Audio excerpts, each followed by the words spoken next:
कमप्यनवधिं वन्दे करुणावरुणालयं वृषशैलतटस्थानां स्वयं व्यक्तिम् उपागतम् अद्य वयं शाब्दबोधकारणेषु आसक्तिज्ञानं तात्पर्यज्ञानम् इति अनयोः विषये पश्यामः।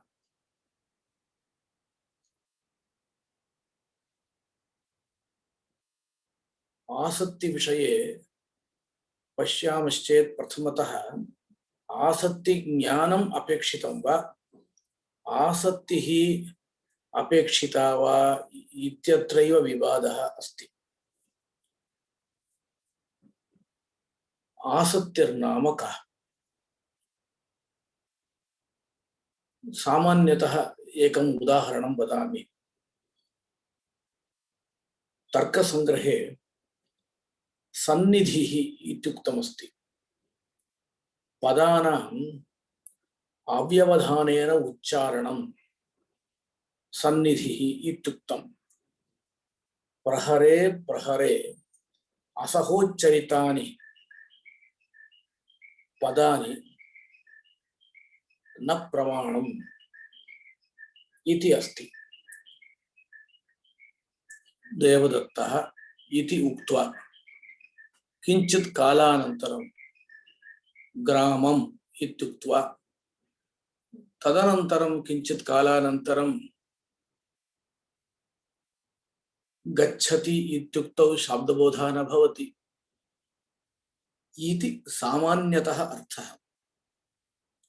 एवञ्च पदानाम् उच्चारणकाले अव्यवधानेन उच्चारणं कर्तव्यम् इति विषयः सर्वैरपि ज्ञायते।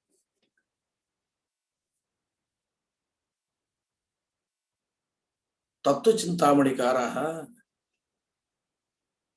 आसक्तिः नाम सन्निधिः ते एवं वदन्ति। अव्यवधानेन अन्वय प्रतियोगिनः उपस्थितिः इति वदन्ति। अन्वय प्रतियोगिनोः उपस्थितिः इत्यपि वक्तुं शक्यते। एकः पदार्थः अपरपदार्थेन अन्वेति, सः अन्वयः वाक्यार्थः इत्युच्यते। वाक्यार्थस्य ज्ञानं शाब्दबोधः। एकस्य पदार्थस्य अपरस्य पदार्थस्य च स्मरणम् अपेक्षितं किल। अयम् अर्थः स्मृतः, अयञ्च अर्थः स्मृतः। तयोः अर्थयोः अव्यवधानेन स्मरणम् अपेक्षितम् इति ते वदन्ति।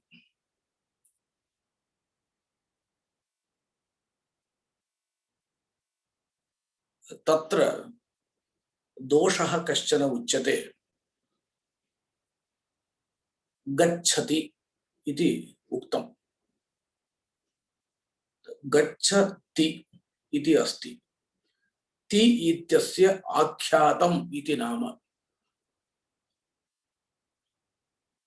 तस्य अर्थः कः? गच्छति इत्यत्र ति इत्यस्य वर्तमानकालः अर्थः। वर्तमानकालः अर्थः। अनन्तरं कर्तृत्वम् अर्थः। इदं कर्तृत्वं वर्तमानकालविशिष्टम्। इदं कर्तृत्वं भूतकालिकं चेत् अगच्छत् इति उच्यते, अन्यथा उच्यते। भाविकालीनं चेत् कर्तृत्वं गमिष्यति इति उच्यते। एवञ्च एकस्मात् ति प्रत्ययात् वर्तमानकालविशिष्टं कर्तृत्वं गमनकर्तृत्वम् इति ज्ञायते।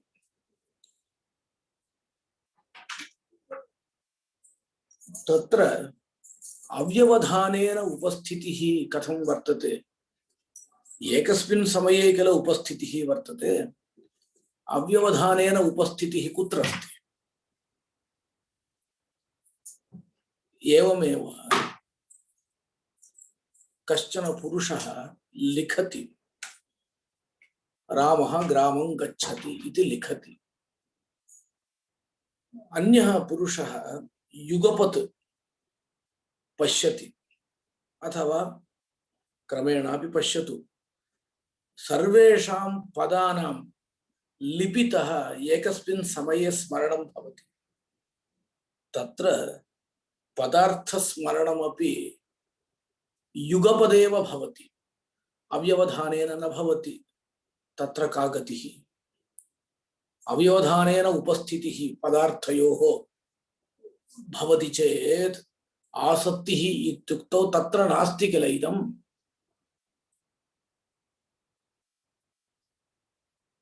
अतः नवीनाः केचन एवं वदन्ति, वृत्त्या पदजन्य पदार्थोपस्थितिः आसक्तिः इति वदन्ति। वृत्तिः नाम भवन्तः जानन्ति, शक्तिः, लक्षण, गौणी या कापि वृत्तिः, तया वृत्त्या पदात् पदार्थस्य उपस्थितिः आसक्तिः इति वदन्ति।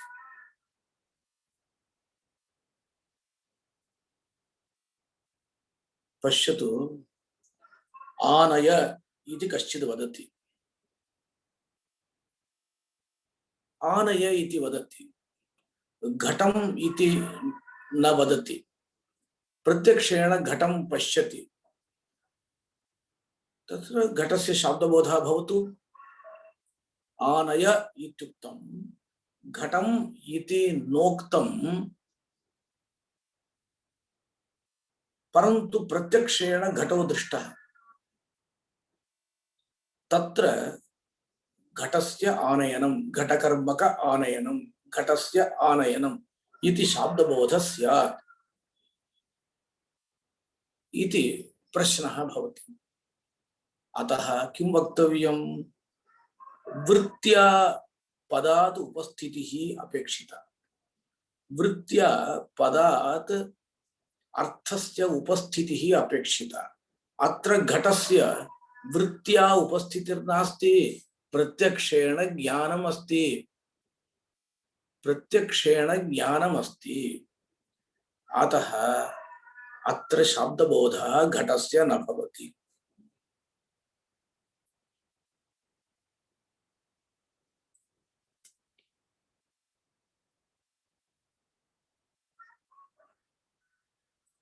अत्र इदं नवीनमतं तत्त्वचिन्तामणिकारेण न स्वीकृतं। तेन महोदयेन किम् उक्तम्? अव्यवधानेन पदार्थस्य उपस्थितिः, द्वौ पदार्थौ अन्वितः चेत् तयोः पदार्थयोः स्मरणम् अव्यवधानेन भवतु इति। तत्र प्रश्नः क्रियते, गिरिः भुक्तम् अग्निमान् देवदत्तेन इति। गिरिः अग्निमान् देवदत्तेन भुक्तम् इति तु समीचीनं। गिरिः अग्निमान् देवदत्तेन भुक्तम् इति तु समीचीनं, परन्तु गिरिर्भुक्तम् अग्निमान् देवदत्तेन इति वर्तते। तत्र गिरिः अग्निमान् भुक्तं देवदत्तेन इति बोधः स्यात् यदि अव्यवधानेन उपस्थितिः अपेक्षिता, यदि सा च अस्ति, यदि सा च अस्ति, तदा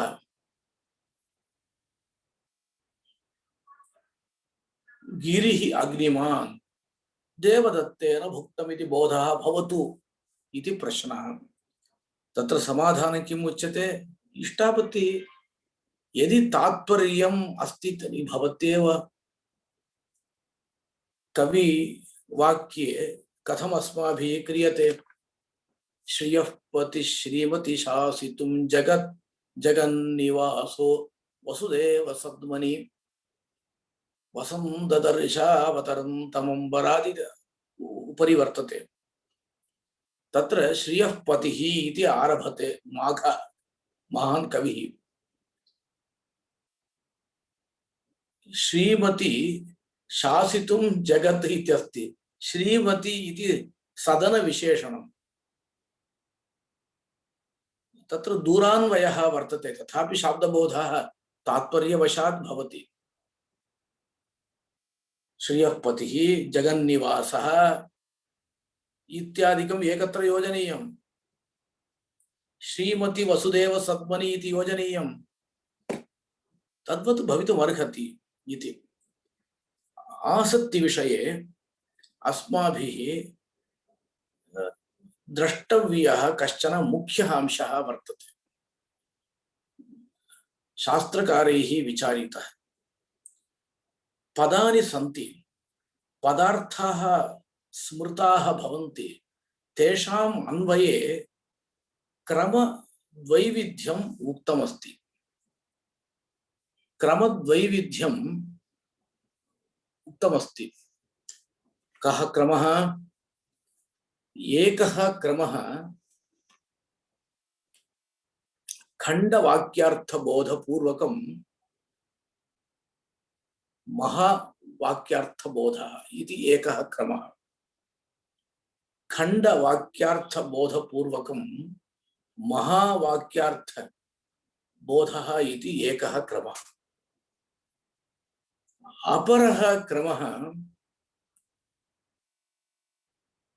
अपरः क्रमः विशेष्ये विशेषणम् इति रीत्या अन्वयः इति। अहम् उदाहरणपूर्वकं वदामि। रामः ग्रामं गच्छति इति वाक्यं स्वीकरोतु।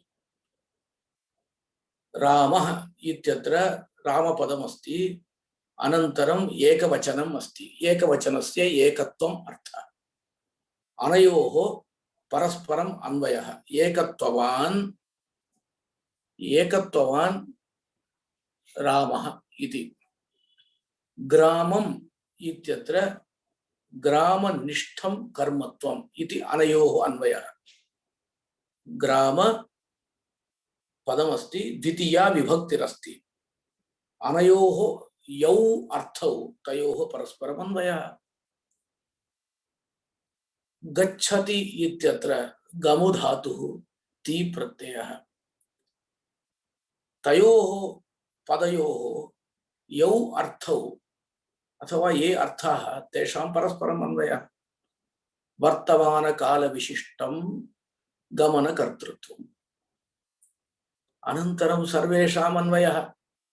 एवं प्रथमतः ये अन्वयाः अस्माभिः उक्ताः ते अन्वयाः खण्डवाक्यार्थबोधे विषयाः भवन्ति। अनन्तरं महावाक्यार्थबोधः भवति। ग्रामकर्मक गमनकर्तृत्वाश्रयः एकत्वविशिष्टो रामः इति। इदं सर्वं मया अन्तिमदिने उच्यते शाब्दबोधाकार विषये। परन्तु प्रथमतः खण्डवाक्यार्थबोधः भवति, अनन्तरं महावाक्यार्थबोधः भवति। इमां रीतिं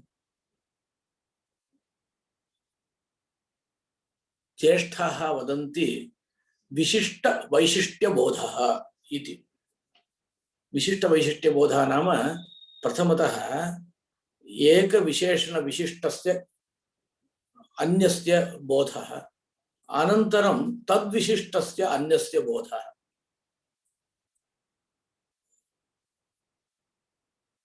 अत्र तथैव किल भवति।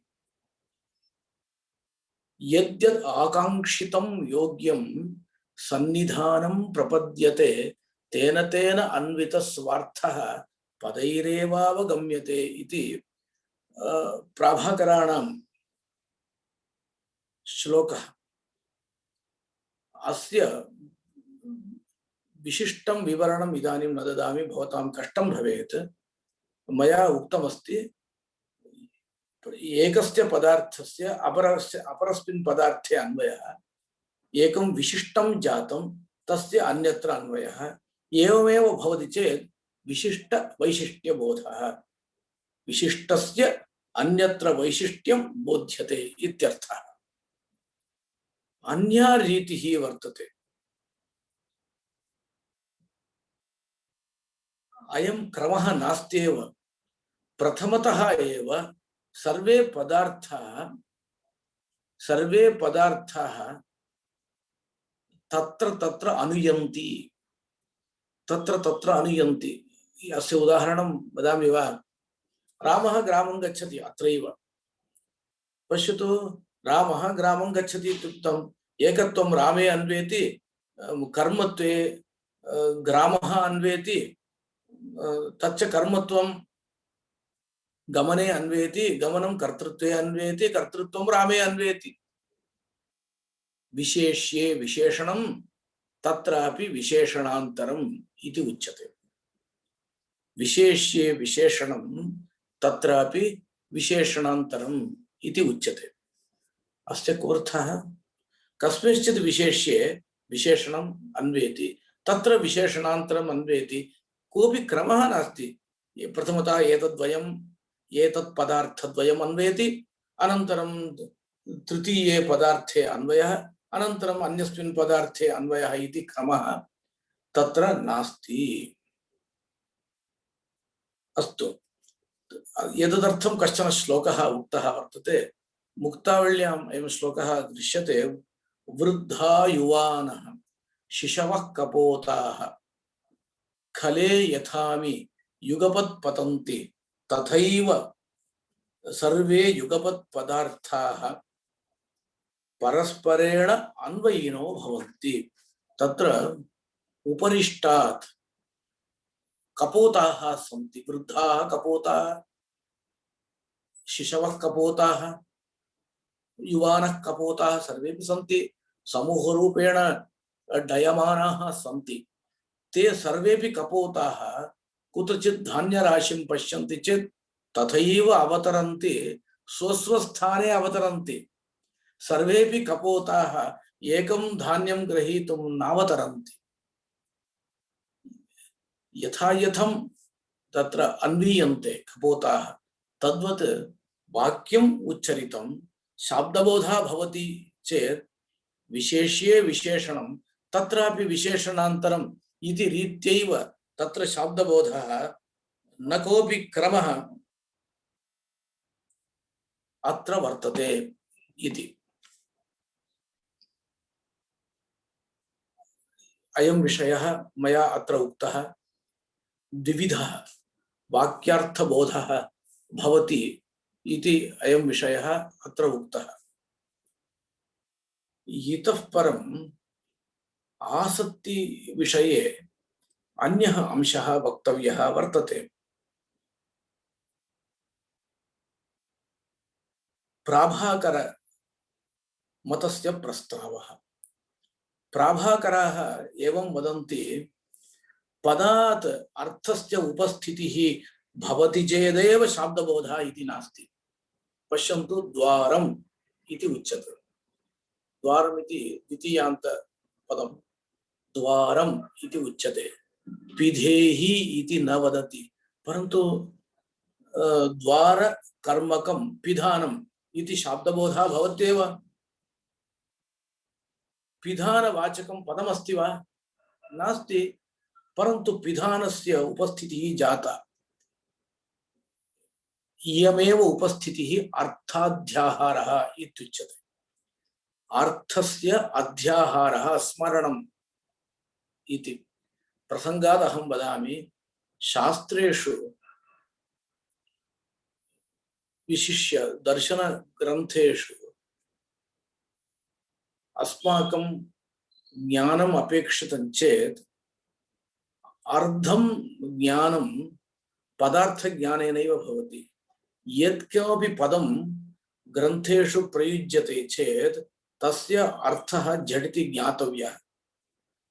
इदं पदं प्रयुज्यते, पदान्तरमपि प्रयोक्ष्यते, तदनन्तरं समूहेन अर्थं ज्ञास्यामः इति न भवितव्यम्। यस्य पदस्य अर्थः न ज्ञायते तस्य पदस्य अर्थः ज्ञातव्यः। शब्दाध्याहारः अर्थाध्याहारः इति पदप्रयोगः क्रियते। अध्याहारो नाम किं कः स्मरणमेव इति। अस्तु, एवञ्च अर्थस्य स्मरणम् अस्ति चेत् अलं तदर्थं पदस्य अपेक्षा नास्ति इति ते वदन्ति। अत्र कश्चन प्रश्नः क्रियते।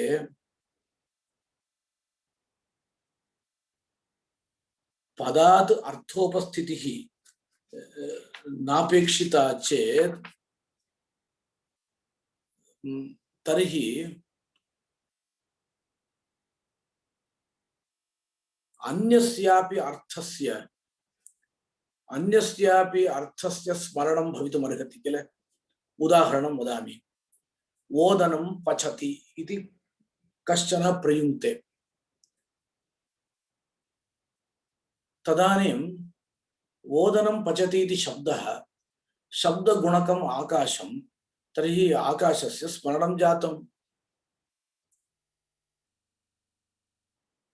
ओदनं पचति इति प्रयुक्तं प्रत्यक्षेण धान्यविशेषः दृष्टः। धान्यं तत्र अस्ति, ओदनं पचति इति प्रयोगः कृतः, धान्यविशेषस्य प्रत्यक्षेण अवगतिः अस्ति। तर्हि धान्यविशेषस्यापि शाब्दबोधः भवति वा, आकाशस्यापि शाब्दबोधः भवति वा? भवता किम् उक्तं? पदात् उपस्थितिः नापेक्षिता इत्युक्तं। पदात् स्मरणं नापेक्षितम् इत्युक्तं। तर्हि धान्यविशेषस्यापि स्मरणं भवति अथवा प्रत्यक्षं भवति, येन केनापि प्रकारेण ज्ञानं भवति, तस्यापि शाब्दबोधः भवतु इति प्रश्नः। तत्र प्राभाकराः वदन्ति भवतु का अनुपपत्तिः। तात्पर्यज्ञानम् अस्ति चेत् तस्यापि शाब्दबोधः भवतु इति प्राभाकराः ब्रुवन्ति। अत्र अन्यदपि ज्ञातव्यं भवद्भिः। अर्थाध्याहारः प्राभाकरैः उच्यते, परन्तु कुत्रचित् शब्दप्रयोगः क्रियते चेदेव अर्थाध्याहारः तैः स्वीक्रियते। द्वारम् इति प्रयुक्तं, पिधेहि इति न प्रयुक्तं, तथापि द्वारकर्मकं पिधानम् इति शाब्दबोधः तैः स्वीक्रियते।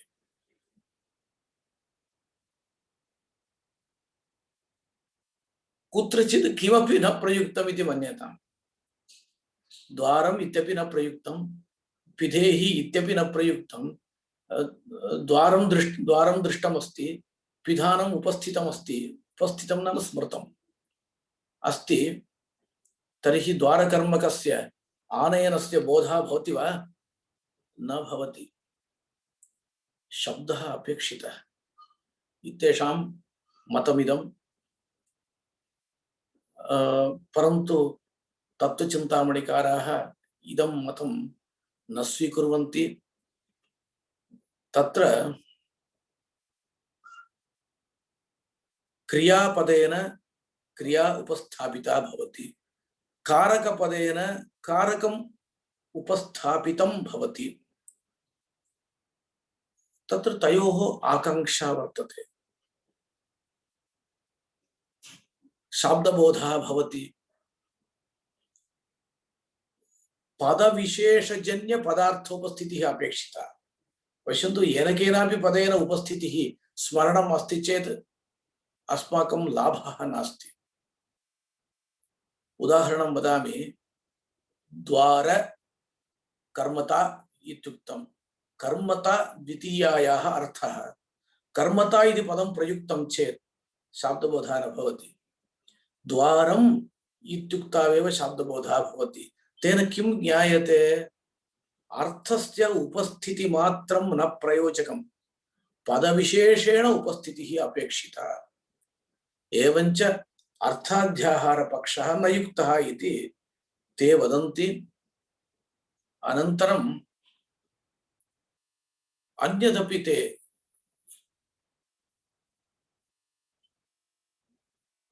ते नाम नैयायिकाः वदन्ति अपभ्रंश पदमस्ति, तत्रापि शाब्दबोधः भवति किल इति चेत् तत्र प्राभाकरः वदन्ति द्वारं कर्मत्वम् इत्यत्र शाब्दबोधः कुतः नास्ति? साधुत्वज्ञानं मम नास्ति, इदं साधु इदं पदम् एतत् शाब्दबोध जनने साधुपदम् इति मम ज्ञानम् अस्ति चेत् मम भवितुम् अर्हति, मम तथा नास्ति। अतः द्वारम् इत्यत्र शब्दबोधः भवति, द्वार कर्मत्वम् इति प्रयुक्ते शब्दबोधः न भवति इति ते वदन्ति किल। तान् प्रति पृच्छति,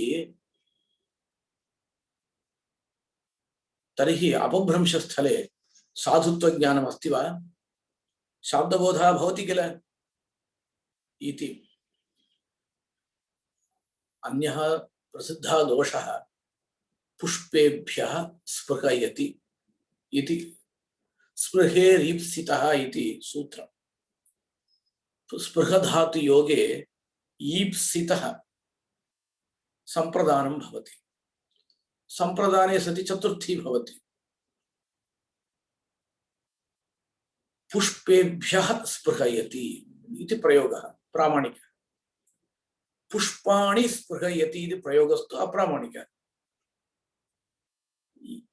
अयं निर्बन्धः अर्थाध्याहार पक्षे न भवति, पदविशेषजन्य पदार्थोपस्थितिः कारणम् इति पक्षे एव अयं निर्बन्धः, इयं व्यवस्था उपपादयितुं शक्यते इति। तथा च चिन्तामणिकारेण किम् उक्तम्? अव्यवधानेन वृत्त्या पदजन्य पदार्थोपस्थितिः आसक्तिः इत्युक्तम्।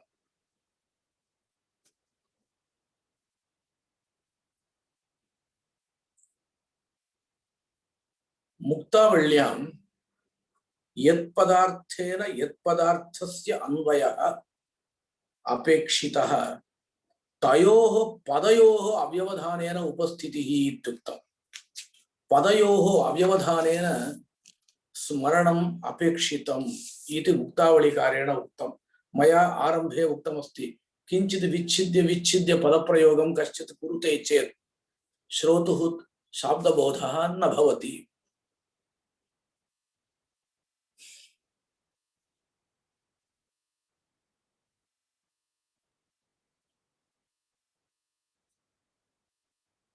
परन्तु अत्र कश्चन क्लेशः भवति। मौनिश्लोकः वर्तते, मौनिश्लोकः नाम मौनी न वदति किल, सः किमपि लिखति अथवा कामपि चेष्टां करोति, शब्दबोधः भवति, तत्र अव्यवधानेन उच्चारणं नास्ति किल इति कश्चन दोषः उच्यते अत्र मुक्तावल्याः उपरि। परन्तु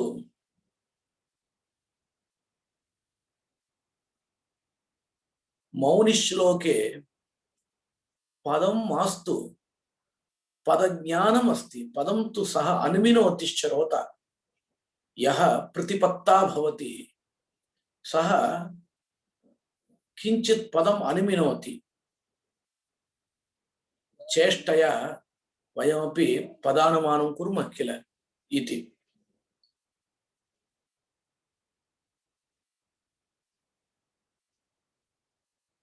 तर्कसंग्रह दीपिकायाम् अविलम्बेन पदार्थोपस्थितिः सन्निधिः इत्युक्तम्। पश्यन्तु, अत्र कश्चन प्रश्नः वर्तते। केचन अविलम्बेन पदानाम् उच्चारणम् आसक्तिः सन्निधिः इति वदन्ति, केचन अविलम्बेन पदार्थोपस्थितिः इति वदन्ति। किञ्चित् वैलक्षण्यम् अस्ति वा इति चेत् वैलक्षण्यं किमपि नास्ति। अविलम्बेन उच्चारणं भवति चेत् उपस्थितिः, पदार्थस्य उपस्थितिरपि अविलम्बेन भवति इति। न्यायकौस्तुभकारः महादेवपण्डितः पदार्थयोः अव्यवधानेन उपस्थितिः आसक्तिः इति वदति। माध्वसिद्धान्ते प्रसिद्धाः आचार्याः व्यासतीर्थः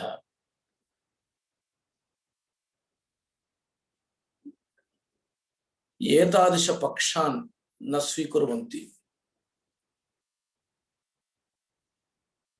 ते तावत् एवं लिखन्ति,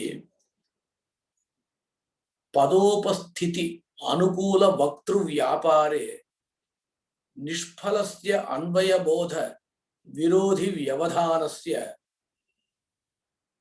अभावः आसक्तिः इति।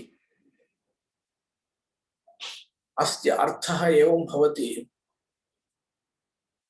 वक्ता तावत् प्रयुङ्क्ते किञ्चित् पदं, तदनन्तरं तस्य पदस्य ग्रहणं भवति पुरोवर्तिनः पुरुषस्य। अनन्तरं सः तत् पदं स्मरति। तदर्थं कश्चन व्यापारः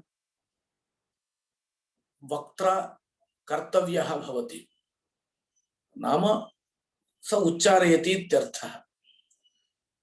अन्वयबोध विरोधी व्यवधानं न स्यात्। अन्वयबोधि विरोधिना व्यवधानं न स्यात् इति। पश्यन्तु, रामः ग्रामं गच्छति। समीचीनः प्रयोगः। रामः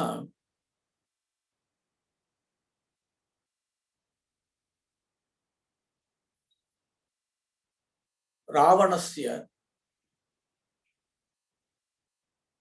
ग्रामं गच्छति। मास्तु, रामः रावणस्य अयोध्यायां वसति इति प्रयोगः अस्तु। तत्र रावणस्येति अंशः अनावश्यकः। रावणस्येति प्रयोगेण अस्य पदार्थानाम् उपस्थितौ पदानाम् उपस्थितौ च क्लेशः भवति। तत्र अन्वयबोध विरोधी तद्भवति तत्पदं, तेन व्यवधानं तु न स्यात् इति तेषाम् आशयः। नागेशभट्टाः विलक्षणरीत्या प्रतिपादनं कुर्वन्ति, अविलम्बेन पदानि उच्चार्यन्ते चेत् शाब्दबोधः भवति। विलम्बेन उच्चार्यतां पदं तदानीमपि शाब्दबोधः भवति।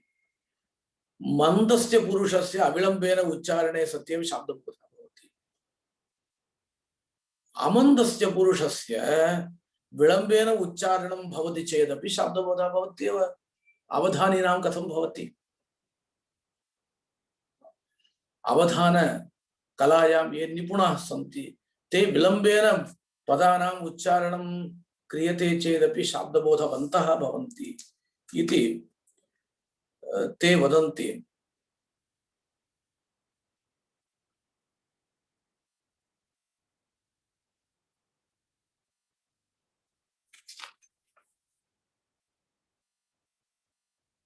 इदं सर्वमपि ते लिखन्ति। नपदान्त इति प्रसिद्धं सूत्रमस्ति किल, व्याख्याने भाष्ये इति। तद् भाष्यवाक्यं तस्य विवरणं सर्वमपि उच्यते चेत् तत्र विलम्बः भवति, अतः अहं त्यजामि। धर्मराजाध्वरि महाशयाः वेदान्तपरिभाषाकाराः प्रसिद्धाः नैयायिकाश्च तेपि तत्त्वचिन्तामणिकारमतमेव अनुसरन्ति।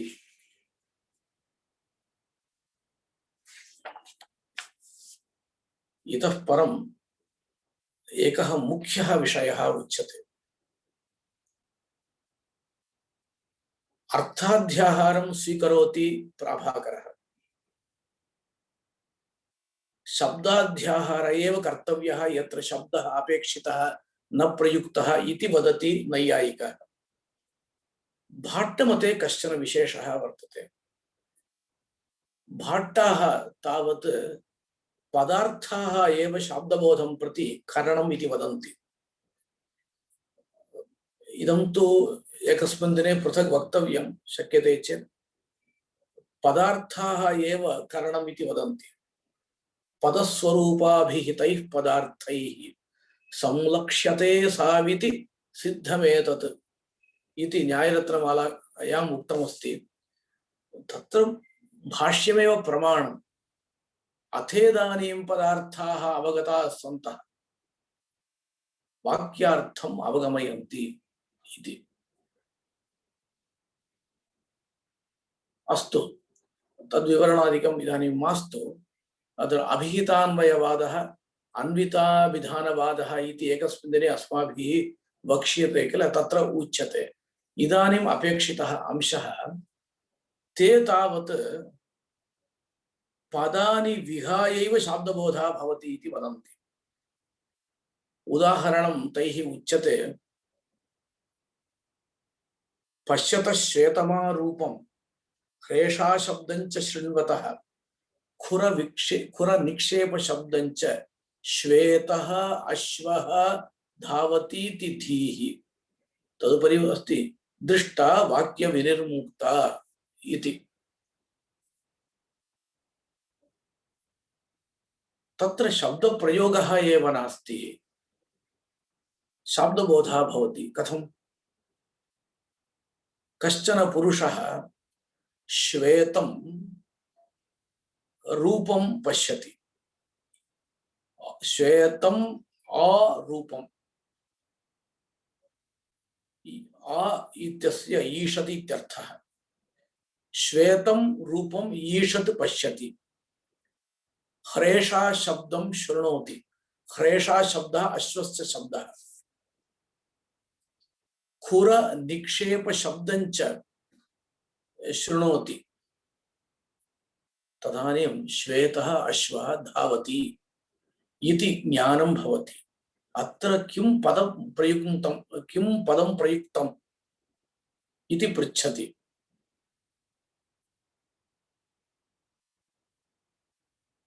श्वेतरूपस्य प्रत्यक्षेण उपस्थितिः भवति। ह्रेषा शब्दः श्रुतः, खुर निक्षेप शब्दश्च श्रुतः। श्रवणद्वयमस्ति। अनेन अश्वधावनम् अनुमीयते। ह्रेषा शब्देन अश्वः अनुमीयते। खुर निक्षेप शब्देन धावनम् अनुमीयते। तत्र निक्षेप विशेषेण धावनस्य अनुमानम्। ह्रेषा शब्दः अश्वस्य अनुमापकः। तदनन्तरं श्वेतः अश्वः धावति इति वाक्यार्थबोधः भवति इति ते वदन्ति। पदज्ञानजन्य पदार्थ उपस्थित्यादिना शब्दबोधः भवति, विनापि शब्दबोधः भवति इति तेषाम् आशयः। विस्तरेण अयं विषयः उक्तः, परन्तु नैयायिकाः न स्वीकुर्वन्ति। तत्र किमर्थं शब्दबोधः वक्तव्यः? शब्दं विनापि शब्दबोधः कथं वक्तुं शक्यते? अनुमानं भवतु। अयं श्वेतः अश्वः ह्रेषा शब्दात् अनुमानं क्रियताम् इति तेषाम् आशयः। एवम् आसक्तिः अस्माभिः निरूपिता। आसक्तिर्नाम सन्निधिः, पदानां सन्निधिः। पदार्थानां येषाम् अन्वयः अस्माकम् इष्टः तेषां पदार्थानाम् अव्यवधानेन उपस्थितिः इति उक्तमस्ति। तत्र पक्षभेदाः अपि उक्ताः। इतः परं तात्पर्यज्ञानस्य विषये किञ्चित् पश्यामः। ह्यः मया तात्पर्यं नाम किम् इति सामान्यतः उक्तं। तात्पर्यं पृथक् वृत्तिः भवति वा न वा इत्यपि किञ्चित् अस्माभिः विचारितम्। अद्य अस्माभिः तात्पर्यज्ञानं शाब्दबोधं प्रति कारणं वा न वा इति किञ्चित् उच्यते।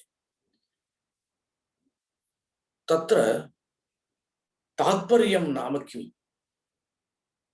इति प्रथमतः किञ्चित् पश्यामः।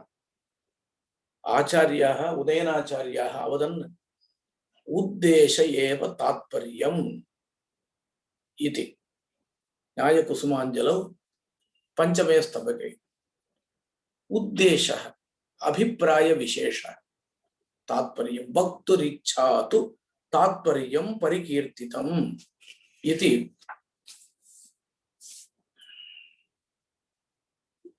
उक्तमस्ति। तत्परत्वम् एव तात्पर्यम्। तत्परत्वं नाम सः परः, यस्य सः तत्परः। अतएव ग्रन्थेषु उच्यते यत् परः स शब्दार्थः इति। तत्र बहवः पक्षाः तत्साध्यकत्वं, तत्प्रयोजनकत्वं, तत्कर्मकत्वं, तत्प्रतिपाद्यकत्वम् इत्यादिकम् उक्तमस्ति। सर्वेपि पक्षाः खण्डिताः सन्ति। निष्कर्षः अयं वर्तते, वक्तुः इच्छा तात्पर्यम्। तत्र इदं तात्पर्यं पदे वर्तते वा अर्थे वर्तते वा इति चेत् पक्षद्वयमपि साधु। तीरे तात्पर्यं पदस्य इति प्रयोगः वर्तते प्रकाशिकायां, नीलकण्ठ प्रकाशिकायाम्। अनन्तरम् इदं वाक्यं तदभिप्रायेण प्रयुक्तम् इति प्रयोगः वर्तते, उभयमपि साधु। तत्प्रतीति जनन इच्छया उच्चरितं तत्परम् इति उक्तम्। अस्य अर्थस्य प्रतीतिर्भवतु इति इच्छया यत् यत् वाक्यम् उच्चारितं तत् वाक्यं तत् तात्पर्यकम् इति। इदानीं पश्यन्तु, तात्पर्यज्ञानं शाब्दबोधं प्रति अपेक्षितं वा न वा इति चेत् तत्र महान् नागेशभट्टः तात्पर्यज्ञानस्य शाब्दबोधं प्रति कारणत्वं नास्ति इत्येव वदति। कुतः इति चेत्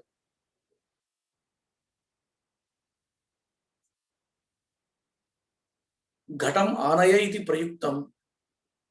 इदं वाक्यं घटकर्मक आनयनं बोधयतु इति इच्छया प्रयुक्तम् इति कश्चन न जानाति, तस्य शाब्दबोधः न भवति वा? शाब्दबोधः भवत्येव इति। तत्र प्रश्नः क्रियते नैयायिकेन, सैन्धवम् आनय, हरिः पूज्यः इत्यादौ तात्पर्यज्ञानं नास्ति चेत् कस्य अर्थविशेषस्य बोधः भवेत्? नानार्थस्थलम् इति उच्यते। तत्र सः वदति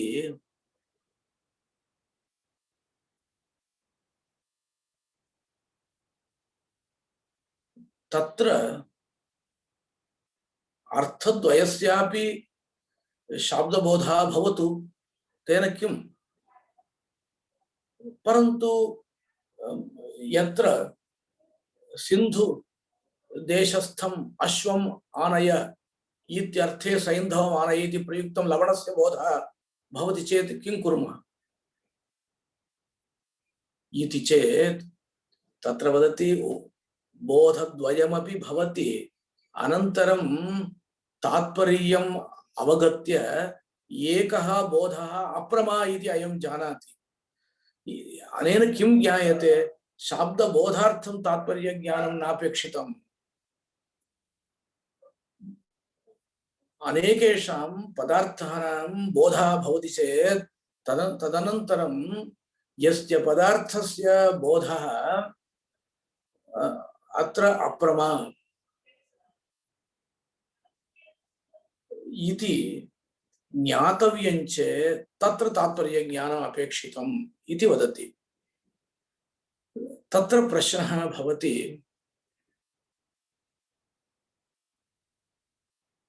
तत्र वदति नागेशभट्टः, शुकवाक्यात् कथं शाब्दबोधः भवति? शुकस्य तात्पर्यमस्ति वा? कश्चन पुरुषः देवता प्रसादेन पूर्वजन्म संस्कारेण वा अद्भुत काव्यं निर्माति। अद्भुतं काव्यं निर्माति। तस्य किं तात्पर्यमस्ति तत्र?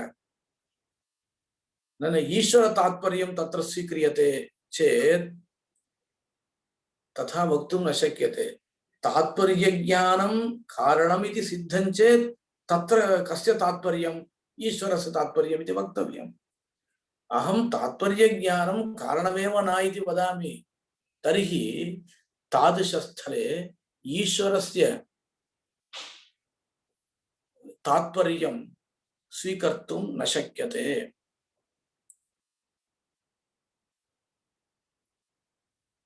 तात्पर्यज्ञानं यदि कारणं तर्हि लोकानुभव विरोधः भवति। अस्मात् पदात् अस्माद् वाक्याद् वा अर्थद्वय विषयकः बोधः जायते, तात्पर्यं कुत्र इति न विद्मः इति जनाः प्रतीयन्ति किल। तर्हि अर्थद्वय विषयकः बोधः भवति किल। तात्पर्यज्ञानेन तत्र व्यवस्थापितम् इति तु नास्ति इति ते वदन्ति। तत्र ते प्राचीन वाक्यान्यपि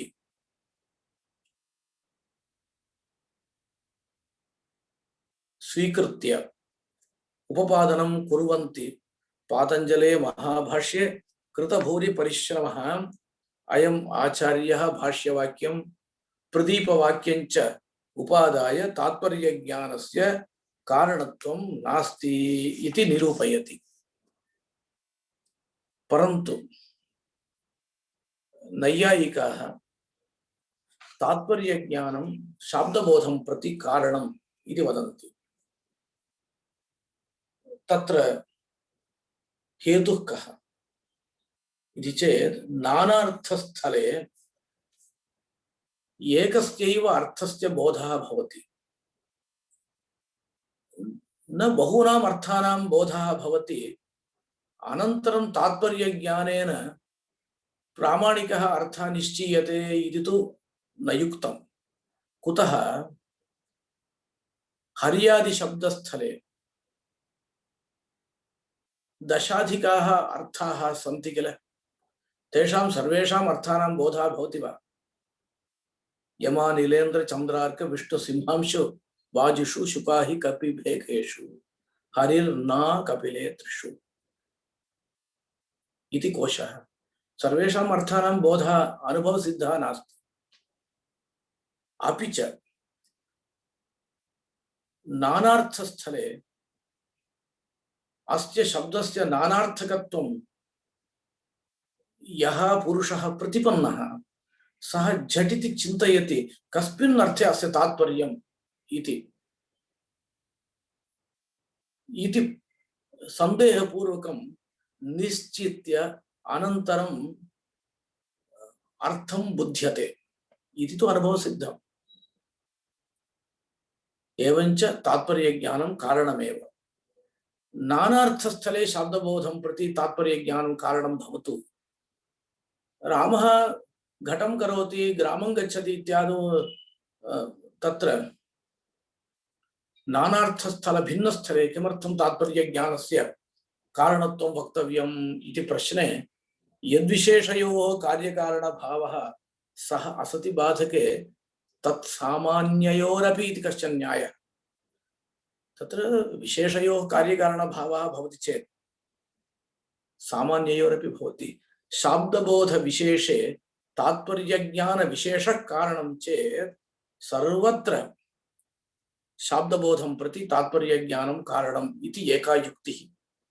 अन्या युक्तिः रामरुद्रीये उक्ता। पश्यन्तु, वाक्यं प्रयुक्तम्, इदं पदम् इदं वाक्यं वा अस्मिन् अर्थे तात्पर्यवत् न इति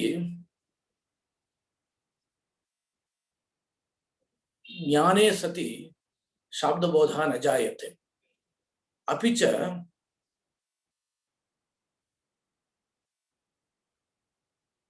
तात्पर्य संशये सति शाब्दबोधः न जायते। तर्हि तात्पर्यनिश्चयः कारणम् इति लभ्यते। यस्य संशय व्यतिरेक निश्चयौ यत्प्रतिबन्धकौ तन्निश्चयस्तद्धेतुः इति कश्चन न्यायः। तं न्यायम् अहं न विवृणोमि, कष्टं भवति। स्पष्टम् इदानीं मया उक्तम्। इदं पदम् इदं वाक्यं वा एतत् अर्थ तत्परं न, एतदर्थ तत्परं न इति निश्चयः भवति। एतदर्थ परं वा न वा इति संशयः वा भवति चेत् शाब्दबोधः न जायते। अतः तात्पर्यनिश्चयः कारणम् इत्यपि ते वदन्ति। अत्र मणिकाराणां कश्चन निर्णयविशेषः वर्तते। तात्पर्यज्ञानस्य कारणत्वम् उक्तम् इति कृत्वैव सकृदुच्चरितशब्दः सकृदेव अर्थं गमयति इति न्यायः मणिकारेण न स्वीक्रियते। पश्यन्तु, सकृदुच्चरितशब्दः सकृदेव अर्थं गमयति इति न्यायः। सकृदेव अर्थं गमयति इत्यत्र विचारः। सकृदेव पदार्थ उपस्थितिं जनयति इत्यर्थः वा, सकृदेव शाब्दबोधं जनयति इत्यर्थो वा, एकया वृत्त्या बोधं जनयति, वृत्तिद्वयेन बोधं जनयति इत्यर्थो वा इत्यादि विचारः भवति। विदुषां कृते अयं विचारः भवति। भवतां तु केषाञ्चित्, भवतां मध्ये केषाञ्चित् कष्टं भवति। अत्र विद्वांसः सन्ति, बहवः सन्ति। अतः एतादृश विचारः भवति। तत्र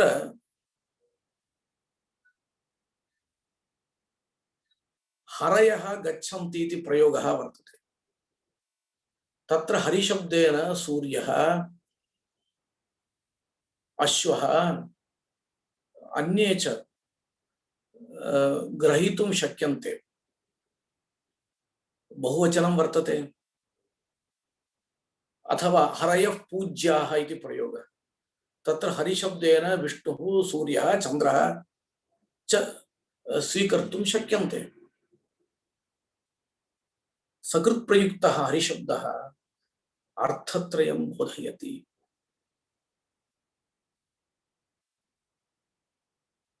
एवमेव गंगायां घोषमत्स्यौ स्तः इत्यत्र सकृत्प्रयुक्तः गंगा शब्दः प्रवाहं शक्त्या बोधयति, तीरं लक्षणया बोधयति। एवमेव मीमांसकमते गोशब्दस्य गोत्वे शक्तिः इति उच्यते चेत् शक्ति वृत्त्या गोत्वं बोध्यते, लक्षणया व्यक्तिरपि बोध्यते इत्युच्यते।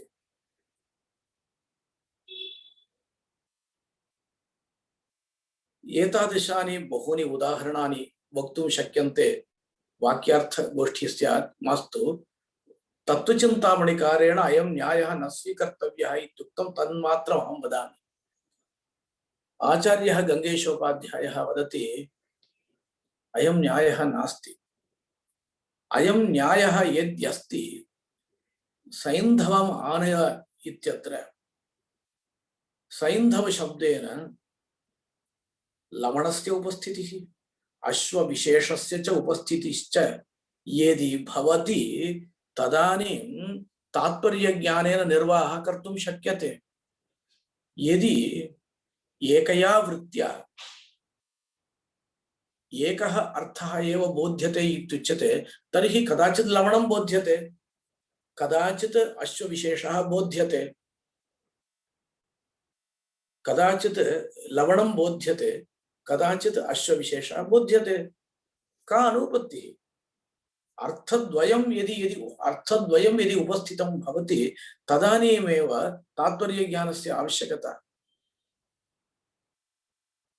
अतः तत्त्वचिन्तामणिकारः तत्र सकृदुच्चरित इति न्यायं न स्वीकरोति। अयं विषयः एवमपि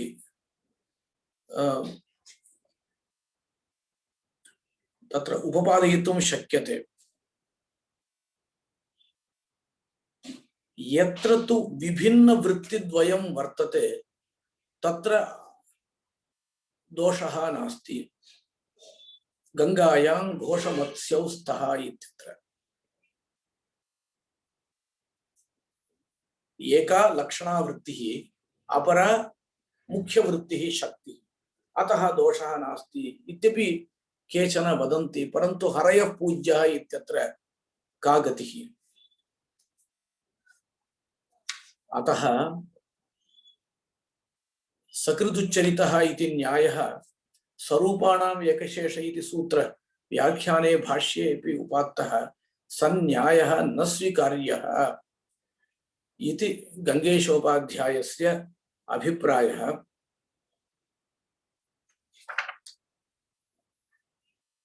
अत्र तात्पर्यस्य विषये अन्यदपि किञ्चित् उक्त्वा समापयामः। तत्प्रतीतीच्छया उच्चरितत्वं तात्पर्यम् इत्युक्तौ वेदे का गतिः?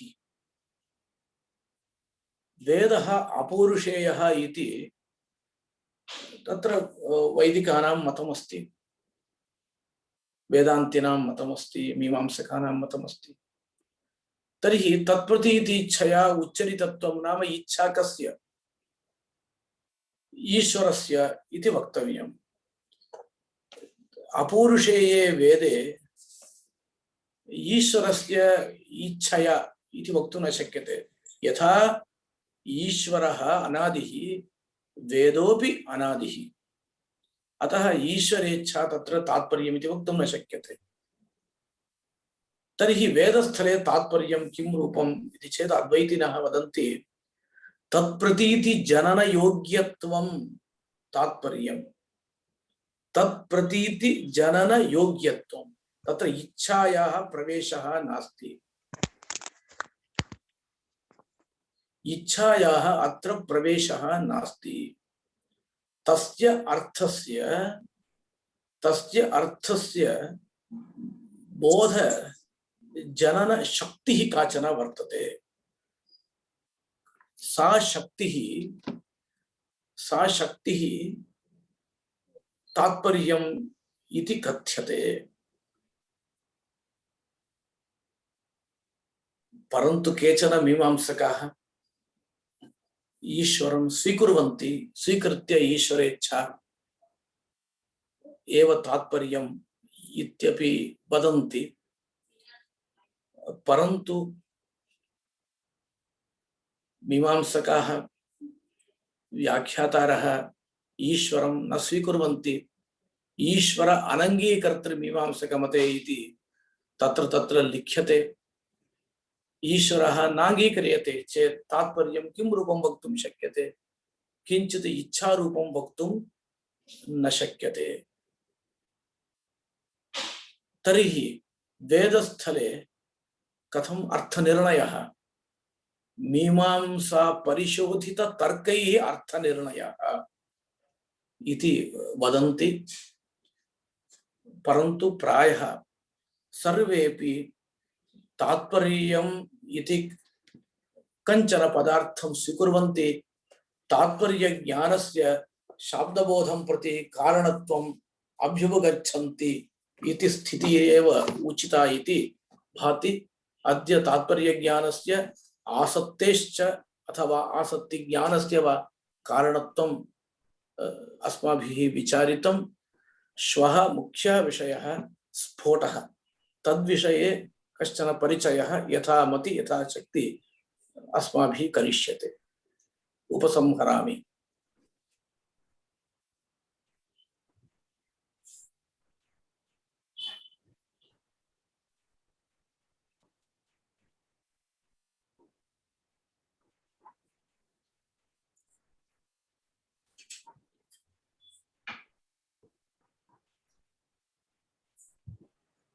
आचार्याः नमस्काराः।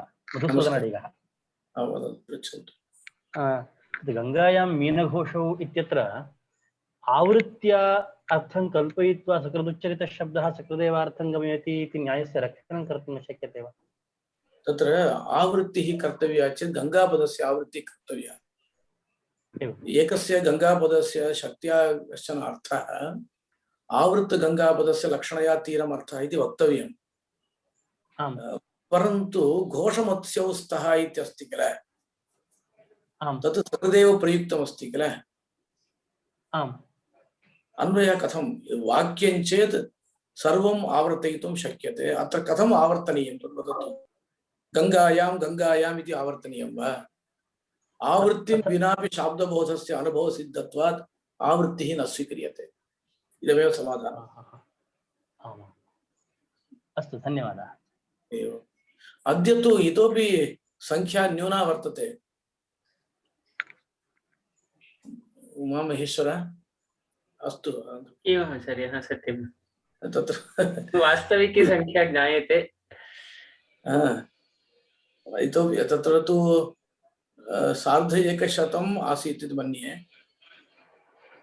तत्र अस्माकं भाषणे कोऽपि दोषः अस्ति वा इति न ज्ञायते। तत्र भवतु, तत्र तु बहवः इच्छया शृण्वन्ति। भवतां भाषणं तु अतीव स्फीतं वर्तते, लाभप्रदं वर्तते। सर्वे यदा वयं यत्र कुत्रापि चर्चा कुर्मः सर्वे कथयन्तः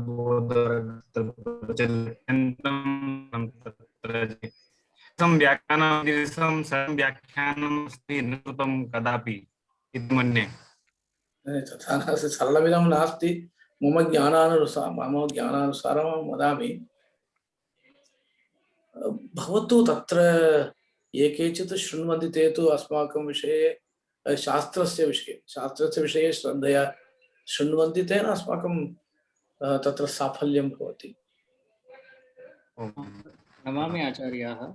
एवं मणिग्रन्थे अव्यवधानेन पदजन्य पदार्थोत्पत्तिः आसक्तिः इति अव्यवधानेन इति उक्तं। सिद्धान्तविरोधः नागेशेन अत्र प्रदर्शितः। परञ्च एवं तत्र समाधानं भवितुम् अर्हति वा उत वा सिद्धान्तयोः सामञ्जस्यं भवितुम् अर्हति? सिद्धान्तविरोधः इति न। नागेशेन किम् उक्तं? नागेशस्तु यद्यपि तत्र भाष्यमपि नपदान्ते इति भाष्यमपि प्रमाणीकृतवान्, परन्तु नागेशः प्रथमतः न केवलं भाष्यसम्मतिं नोक्तवान्, युक्तिं प्रदर्शितवान्। लोके पश्यतु, मन्दानामपि शाब्दबोधः भवति, अमन्दानापि भवति इति सः लौकिकरीत्यैव चिन्तितवान्, अनुभवानुरोधेनैव चिन्तितवान्। सर्वत्र नागेशः तथैव करोति। किम् अत्र मात्रा विषयक अपि कश्चन किञ्चित् चिन्तनम् अस्ति वा? एतावत् मात्रापर्यन्तं व्यवधानेन तथा नास्ति भो, तेषाम् अनुभवः तथा। कश्चित् पुरुषः अतिवेगेन वर्गे पाठयति, जनाः अवगच्छन्ति। कश्चन अत्यन्तं मन्दतया पाठयति, जनाः अवगच्छन्ति।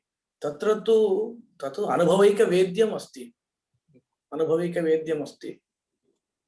केचन गुरवः भवन्तः न जानन्ति, नाम अहं न वदामि, महान्तः गुरवः इदानीं न सन्ति। अत्यन्तं वेगेन तर्कं पाठयन्ति, अत्यन्तं वेगेन न्यायशास्त्रं पाठयन्ति स्म। तेषां परिचयः ममापि अस्ति। वेगेन उक्त्वा इदं पदं तत्र अन्वेति इति वदन्ति तावदेव। जनानाम् अवगतिः आसीदेव, तेषां शिष्याः इदानीमपि सन्ति बहवः। हरि ओम् आचार्यः, स्पृह धातु विषये स्पृह धातुः इच्छामात्रवाची पुनः फलत्वावच्छिन्न इच्छामात्रवाची इत्यपि उभयतापि अस्ति। अतः पुष्पाणि स्पृहयति पुष्पेभ्यः स्पृहयति इति प्रयोगद्वयमपि शुध्यति। शेखरे एव प्रतिपादितं। सत्यं सत्यम्, इदं तु समीचीनं। मया तु सामान्यतः मुक्तावळिम् अनुसृत्य उक्तं। पुष्पाणि स्पृहयति पुष्पेभ्यः स्पृहयति इति उभयमपि वर्तते अर्थभेदेन। मया सामान्यतः कौमुद्यां स्पृहयरीप्सितः इत्यत्र सामान्यार्थं स्वीकृत्य उक्तमस्ति। वस्तुतः दिनकरीये स्पृहयरीप्सितः इत्यत्र अर्थाध्यारपक्षे दोषः नास्ति इति लिखितमस्ति। मया इदानीं नोक्तं। स्पृहेरीप्सितः इत्यत्र पदविशेषजन्य पदार्थोपस्थितिः अपेक्षिता इत्यत्र इदं प्रमाणीकृतम् अस्ति मुक्तावल्यां। दिनकरीकारेण इदं न स्वीकृतम्। एवम् आचार्यः, एवं सत्यं। अत्र बालमनोरमायां पुष्पाणां स्पृहयति इत्यपि प्रयोगः अस्ति, द्रष्टव्यम्। एवं वा? आम्। एवं भोः, एतादृशक्लेशः वैयाकरणानामेव भवति। पुष्पाणां पुष्पेभ्यः पुष्पाणि इत्यादि। अस्माकं तु सः क्लेशः न भवति, यतः अस्माभिः पुष्पेभ्यः स्पृहयति इति एकमेव वाक्यं ज्ञायते। ये पठन्ति तेषामेव एतादृशी चिन्ता भवति। समीचीनं, भवता सम्यक् उक्तम्। अस्मिन् विषये ममापि एका विवक्षा वर्तते। भट्टोजी दीक्षितेन यद् स्पृहेरीप्सितः इति एतस्मिन् सूत्रे लिखितम्, इप्सितमात्रे इयं संज्ञा, इयं सम्प्रदानसंज्ञा। तमत्वे तु पुष्पाणि स्पृहय इत्यपि भवितुम् अर्हति। किन्तु अस्मिन् विषये मया एकः शोध आलेखः प्रकाशितः वर्तते। तस्मिन् प्रदर्शितं यद् कारकप्रकरणे तरतमभावो नास्ति। यदि प्रकटतया सूत्रकारेण पाणिनिना तरतमप्रयोगः न क्रियते तर्हि तत्र सम्प्रदानस्य एव अवकाशः वर्तते। अस्य विषयस्य एकं प्रमाणमपि प्रदर्शयामि। महाकविना कालिदासेन अभिज्ञानशाकुन्तले 7मे अंके दुष्यन्तः वदति, अस्मिन् अस्यै बालकाय स्पृहयामि अस्मै दुर्ललिताय सर्वदमनाय स्पृहयामि। अत्र इप्सित तमत्वं वर्तते। यतोहि दुष्यन्तः अनपत्यः इति प्रथमतया उद्घोषितं, किन्तु कलायाः अयं पुत्रः यदा दृष्टः तेन दुर्ललिताय अस्मै स्पृहयामि इति तेन भणितम्। इप्सित तमत्वेपि अत्र न कर्मसंज्ञा कृता। महाकविना कालिदासेन तत्र सम्प्रदानत्वम् एव प्रकटीकृतं प्रयोगात् ज्ञायते। तत्र तु मया बहु प्रयोगाः न ज्ञायन्ते, तदपि अहं स्वीकरोमि। यावत् मम कौमुदी अध्ययनम् अस्ति तदनुसारेण मया उक्तमस्ति। परन्तु इदं तु ग्रन्थे वर्तते, ग्रन्थे वर्तमानमेव। न षष्ठी विभक्तेः अपि न कोऽपि षष्ठी विभक्तिस्तु सर्वत्र भवितुम् अर्हति किल सम्बन्धविषये। नाहं स्वीकरोमि। एवं न भवति वा? षष्ठी विभक्तिस्तु सम्बन्धविवक्षायां तु षष्ठी न भवति वा? सम्बन्धविवक्षायां भविष्यति, किन्तु कर्मकारकस्य कृते तत्र षष्ठी यदि प्रयोजनाय कस्यचित् इच्छा अस्ति तर्हि एवमस्ति आचार्यः। महेश्वर वदतु।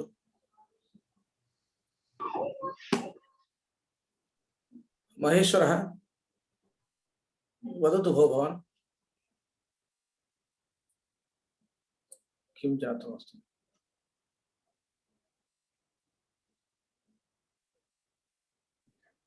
अन्ये अपि प्रश्नम् अर्हन्ति। कुर्वन्तु कुर्वन्तु।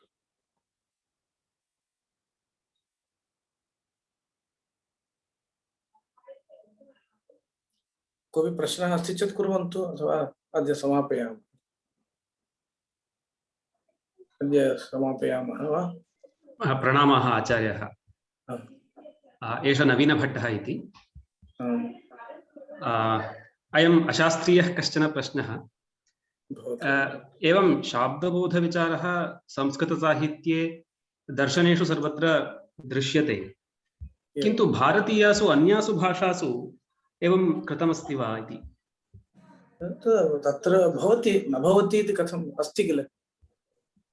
अन्यत्र प्रान्तीयभाषास्वपि तत्र व्याकरणमस्ति किल। शाब्दबोधप्रक्रिया इति तु व्याकरणसम्बन्धिनी प्रक्रिया।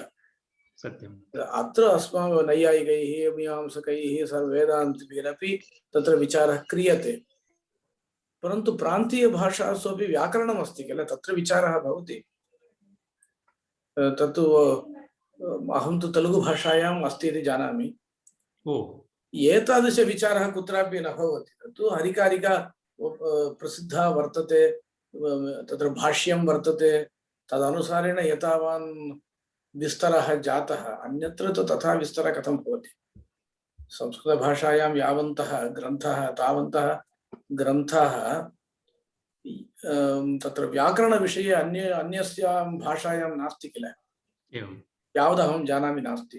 काव्यानि भवेयुः, तमिळ् भाषायां काव्यानि बहूनि भवेयुः, तेलुगु भाषायां भवेयुः, कन्नड भाषायां भवेयुः, परन्तु व्याकरणदृष्ट्या पश्यामश्चेत् प्रान्तीयभाषासु व्याकरणग्रन्थाः एव न्यूनाः किल। प्रायः संस्कृतम् आश्रित्य एव भवन्ति तेषां व्याकरणग्रन्थाः, तासां व्याकरणग्रन्थाः। सत्यं। कन्नडे तु एवमेव तत्र तेलुगुभाषायां नन्नय भट्ट इति अस्ति। सत्यं सत्यं। तत् सर्वं तत्र लघुसिद्धान्तकौमुदी पठनवत् भवति यदि वयं पश्यामः चेत्। तथैव भवति अत्र। अस्तु अस्तु वा आचार्य। अद्य अस्तु आचार्यः। अत्र एकं निवेदनं, सर्वैः यद्यपि ज्ञातमेव तत्र प्लेलिस्ट् इति संस्कृतभारत्याः दक्षिणकर्णाटकस्य यूट्यूब् चानल् मध्ये तत्र सर्वेषां पाठानां निवेशः कृतः अस्ति। कृपया तस्य उपयोगः क्रियतामिति निवेदनं, प्रसार्यतां च। अस्तु, धन्यवादः महोदय। धन्यवादः। तत्र संख्याविषये पश्यन्तु तत्र। नमस्कारः। अस्तु आचार्य। वयं गच्छामः। प्रणमामि।